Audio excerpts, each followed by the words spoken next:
This channel does not promote any violent, harmful, or illegal activities. All content provided by this channel is meant for an educational purpose only.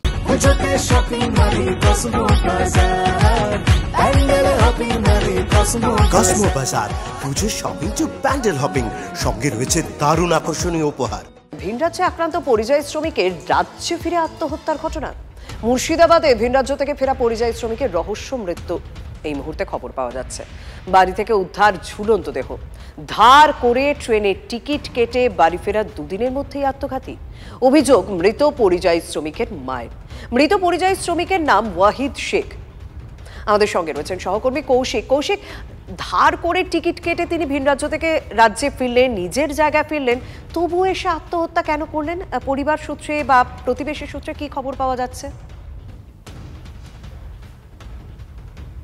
দেখো, আত্মহত্যার যে কারণ সেটি হচ্ছে কিন্তু তার আর্থিক অনটন। সেই দুমুঠো অন্ন জোগানোর জন্য এবং যে বাড়ি বানিয়েছিলেন সেই বাড়ির টাকার কিন্তু ধার ছিল মার্কেটে, সেই সব টাকা মেটানোর জন্যই ভিন রাজ্যে কাজে গিয়েছিলেন। এবং সেখানে গিয়ে কি হলো, সেখানে গিয়ে আক্রান্ত হতে হলো। যা আয় করেছিলেন, উপার্জন করেছিলেন, সেই উপার্জন কেড়ে মারধর করা হয়েছিল। পরবর্তীতে আবার টাকা ধার করে ফিরতে হয়েছিল।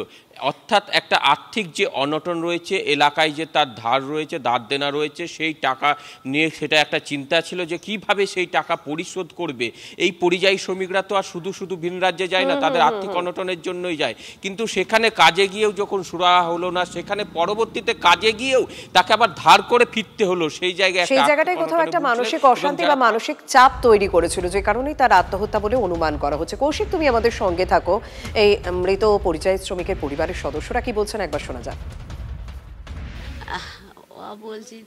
বলছি কি টাকা লাগলে আমাকে বলবি, টাকা দিয়ে বলছে কি কিসের লাগে ও টেনশন ই করেছে বুঝতে পারবো না।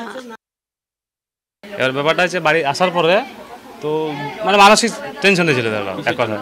এটা মানসিক টেনশন, টাকা পয়সা হয়তো টাকা পয়সা কারোর কাছে ধার দেনা করেছিল, এরকম কিছু একটা ব্যাপার ছিল। হ্যাঁ, টাকা পয়সা মানে মানসিক টেনশনে ছিল।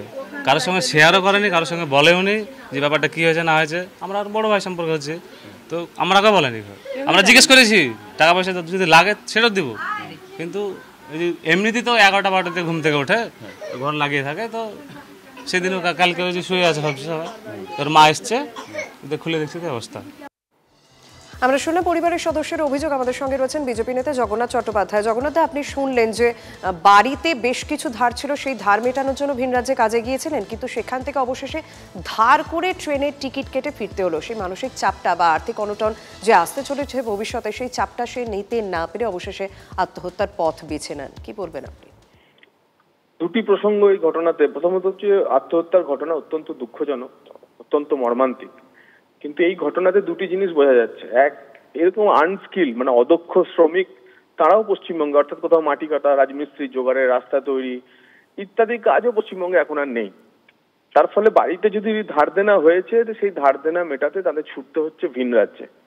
দ্বিতীয়ত, যে মমতা বন্দ্যোপাধ্যায়ের আহ্বানে ফিরে আসলে পরে পরিযায়ী শ্রমিকদের কি দশা হবে তার একটি নমুনা মাত্র এটি।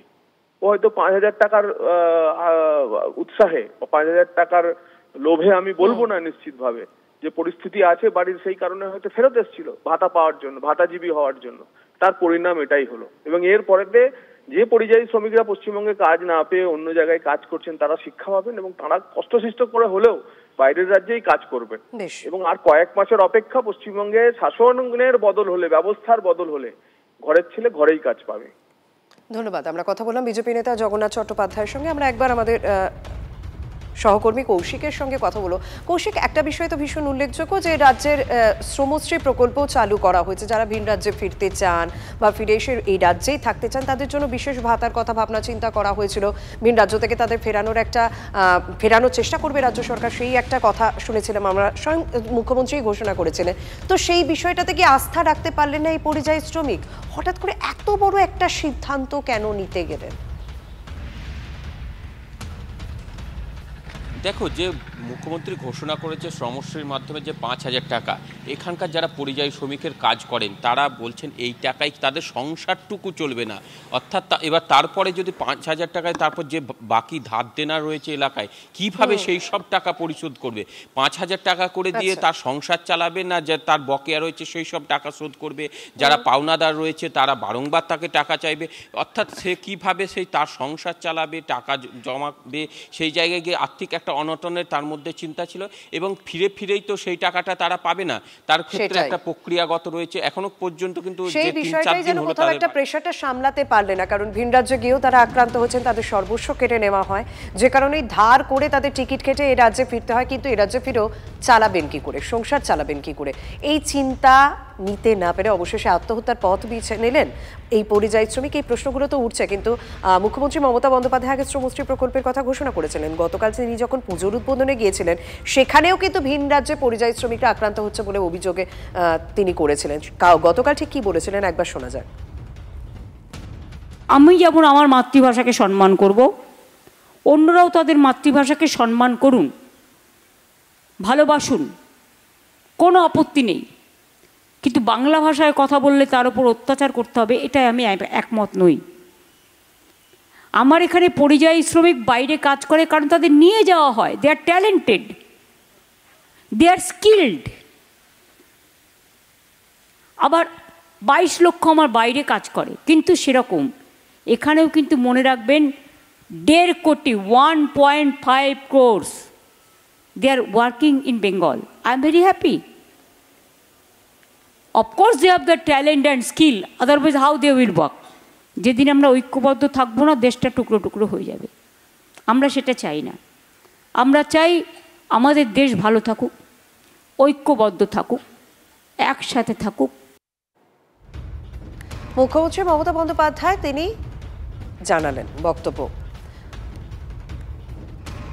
পরিযায়ী শ্রমিকদের কিভাবে অত্যাচারিত হচ্ছে, কিন্তু এই রাজ্যে আসার পর রাজ্য সরকার কিভাবে সাহায্য করবে সেই কথাও শোনা গেল।